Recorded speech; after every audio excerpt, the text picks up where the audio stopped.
Hello everyone, this is Shivangi. Welcome to shift classes. Video हम discuss करने वाले हैं वेलफेयर इकोनॉमिक्स, कल्याणकारी अर्थशास्त्र, दोनों ही लैंग्वेजेस में डिस्कस करेंगे। चलिए स्टार्ट करते हैं। तो वेलफेयर नाम से ही पता लग रहा है कल्याण, ठीक है। वो तो ये एक इम्पॉर्टेंट पार्ट है माइक्रो इकोनॉमिक्स का, व्यष्टि अर्थशास्त्र का, जो हमें क्या बताता है कि जो रिसोर्सेज का इम्पैक्ट है, रिसोर्सेज किसका एलोकेशन का, जो रिसोर्सेज के एलोकेशन का, जो संसाधन का आवंटन बोलते हैं इसे, और जो भी इकोनॉमिक पॉलिसी है और जो भी एक्शन लिए गए हैं वेल बींग पे, ठीक है, पीपल के, उनका क्या इम्पैक्ट पड़ता है कि जो रिसोर्सेज का बंटवारा किया गया, आवंटन किया गया, एलोकेट किया गया है उन्हें, ठीक है, और जो भी इकोनॉमिक पॉलिसी लोगों की लाई गई है, जो भी एक्शन जो है लिए गए हैं लोगों के कल्याण के लिए, उनका क्या इम्पैक्ट पड़ता है, तो वो हमें किस में पता लगता है? वेलफेयर इकोनॉमिक्स में पता लगता है। ये जो स्टडी है, जो इसका स्ट्रक्चर है, ये जो स्टडी करता है, क्या स्टडी करता है, जो स्ट्रक्चर है इकॉनमी का और जो मार्केट है वो, उसका जो कनेक्शन है लोगों के साथ और सोसाइटी के साथ कैसा है, और इस पे और बात करें, ये फोकस क्या करता है, अगर हम इसको समझें कि कैसे जो वेरियस इकोनॉमिक सिनेरियो है वो कंट्रीब्यूट करते हैं, ठीक है, सोशल वेलफेयर को, और कैसे, और वो जो कंट्रीब्यूशन है वो कैसे वेरी करता है, ठीक है, कैसे कैसे जो है वो योगदान देता है कि भाई वो कैसे सोसाइटी में, भाई जो जो सरकार द्वारा जो भी पॉलिसी ली गई है, जो भी एक्शन लिए गए हैं, जो भी रिसोर्सेज का एलोकेशन किया गया है, तो वो कैसे जो है, ये उसका कैसे योगदान है लोगों के वेलबींग में, ठीक है। तो ये डिटरमाइन करता है इकोनॉमिक पॉलिसी कलेक्टिव ग्रोथ के लिए, ठीक है, कि कौन सी इकोनॉमिक पॉलिसीज़ लेके आई जाए जिससे जो है सभी की ग्रोथ हो, यानी कि सिर्फ एक सेक्टर की हो रही है या एक क्लास के लोगों की हो रही है, सभी की ग्रोथ होनी चाहिए और डेवलपमेंट होनी चाहिए पूरी कम्युनिटी की। तो इसीलिए जो रिसोर्सेज का एलोकेशन है वो एफिशिएंट होना चाहिए, ठीक है, सक्षम होना चाहिए, और जो डिस्ट्रीब्यूशन है इकोनॉमिक आउटपुट का वो भी एफिशिएंट होना चाहिए। और ये जो है, ये दो चीज़ कि रिसोर्सेज एलोकेशन और डिस्ट्रीब्यूशन इकोनॉमिक आउटपुट, ठीक है, ये किसके इंपॉर्टेंट कंसेप्ट हैं,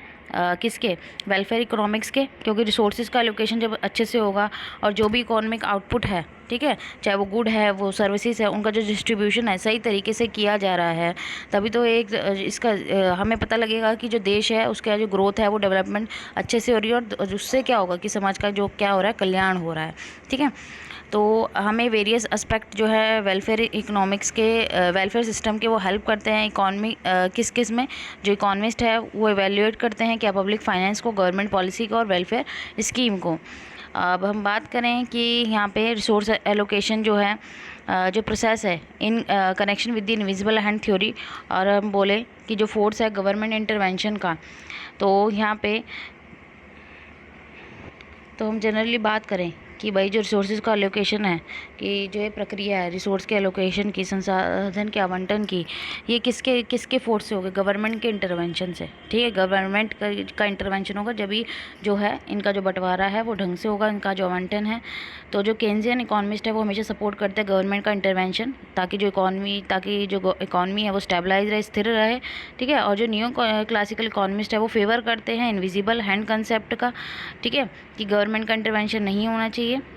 however both occur in combination in the economy, ठीक है, लेकिन दोनों का अर्थव्यवस्था में संयोजन में होते हैं, ठीक है, कि दोनों का होना ज़रूरी है कि भाई डिमांड और सप्लाई के थ्रू हो रहा है सब। तो एक स्ट्रक्चर होना चाहिए रिसोर्स एलोकेशन का और डिस्ट्रीब्यूशन प्रोसेस का।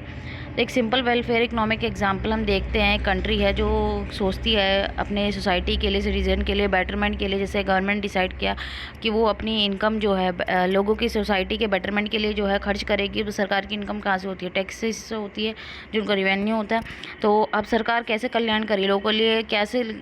जो है उनका कल्याण कर रही है कि हॉस्पिटल बना के, ठीक है, हॉस्पिटल्स बना के, पार्क्स बना के, कम्युनिटी सेंटर ओपन करके, न्यू मार्केट्स, ठीक है, जो भी वेलफेयर स्कीम लेके आना अनएम्प्लॉयड पीपल के लिए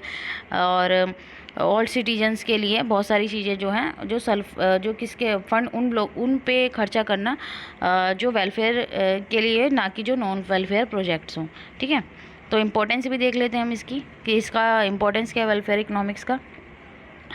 तो ये हमें किस चीज़ में मदद करता है, इसको ये किस चीज़ के महत्व को दर्शाता है कि हमें जो हमारे स्कार्स रिसोर्स है, भाई हमारे सोर्सेज क्या है, हमारी वांट्स के कंपैरिजन में हमारे सोर्स क्या है, लिमिट है, ठीक है, लिमिटेड है, स्कार्स रिसोर्सेज हैं हमारी नीड्स को पूरा करने के लिए, तो इसलिए हमें उनका ऑप्टिमल यूज़ करना है, सही तरीके से यूज़ करना है। और ये फेवर करता है वो मार्केट स्ट्रक्चर जो ज़्यादा से ज़्यादा क्या लाए, कंज्यूमर सरप्लस, क्योंकि यहाँ सोसाइटी के वेलफेयर के बारे में सोचा जा रहा है,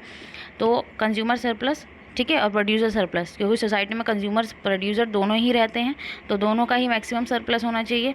ये एड्रेस करता है मार्केट डिस्ट्रीब्यूशन को और स्ट्रक्चर को, जो इफेक्ट करते हैं सभी क्लासेस, सोसाइटी के सभी क्लासेस के ऐसा मार्केट डिस्ट्रीब्यूशन और स्ट्रक्चर होना चाहिए, और उनका जो इफेक्ट है वो सभी क्लासेस पे होना चाहिए। यानी कि जो वेलफेयर है वो सिर्फ रिच क्लास के बारे में सोचा जा रहा है, पुअर क्लास के बारे में नहीं सोचा जा रहा, दोनों क्लास के बारे में होना चाहिए।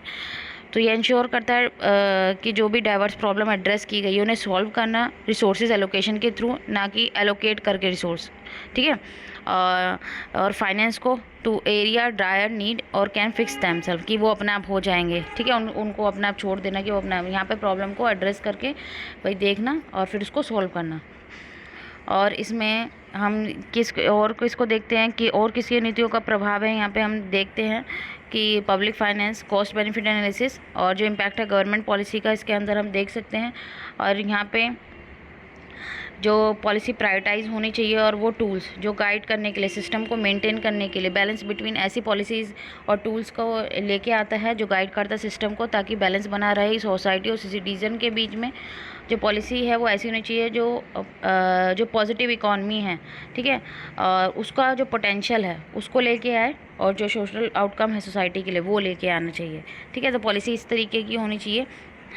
इकोनॉमिस्ट जो है यहाँ फॉर्मुलेट कर सकते हैं गाइड, भाई उनको जब प्रॉब्लम पता लग गई है, इसके थ्रू प्रॉब्लम पता लगी क्या सोसाइटी में प्रॉब्लम है, कैसे हम उसे जो है सॉल्व कर सकते हैं। तो यहाँ पे जब वो सॉल्व करने के लिए क्या करेंगे, पॉलिसी बनाएंगे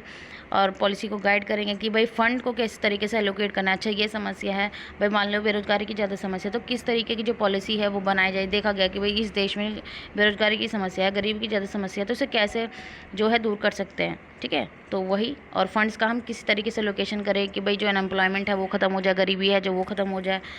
और ये सिग्निफाई करता है जो इम्पोर्टेंस है गवर्नमेंट इंटरवेंशन का और इनविजिबल मार्केट फोर्सेस का, जो स्टेबलाइज करती है इकॉनमी को, ठीक है। तो यहाँ तो हमारा वेलफेयर इकोनॉमिक्स, आई होप आपको क्लियर हो गया होगा। अगर वीडियो अच्छी लगी हो, like it, share and subscribe my channel. Thank you.